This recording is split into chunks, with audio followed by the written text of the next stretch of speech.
Улаанбаатар харины төслийг төрөх хувийн хвшлийн түншлэлээр хэрэгжүүлнэ. Төслийг хэрэгжүүлэхтэй холбогдох хууль журмыг баримтлан ажиллахыг тэргуун шадар сайд бөгөөд эдийн засгийн хөгжлийн сайд инх баяр, нийслэлийн засаг дарга бөгөөд Улаанбаатар хотын захирагч Нямбаатар нарт даалгалаа.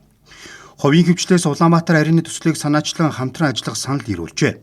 Энэ спорт зохицолбор нь 3,000-аас 5,000 хүний суудалтай 20-оос 35,000 амметр талбайтай жилд 150-аас 200 арга хэмжээ зохион байгуулж 200-аас 300 мянган үзэгч татна. Эдийн засгийн хувьд жил бүр 15-аас 26 сая Америк долларын орлого олно гэж тооцоолжээ. Нийт 74 сая Америк долларын хөрөнгө оруулалтыг хувийн хвшил бүрэн хариуцах нөхцөлтэй. Төсөл хэрэгжснээр иргэдийн хөдөлгөөний дутагдал стрессийг бууруулж, эрүүл мэндийг дэмжих, гэмт хэрэг хорт зуршил зэрэг нийгмийн сөрөг нөлөөллийг бууруулж, улмаар өвчлөн сэргийлэх залуусын эрх соёлыг дэмжих ач холбогдолтой гэж үзжээ. Түүнчлэн эдийн засгийн хувьд шинэ ажлын байр бий болгох, спортын аялал жуулчлалыг хөгжүүлэх төрөх хувийн хвшлийн хамтын ажиллагааг өргөжүүлнэ гэж үзэж байна.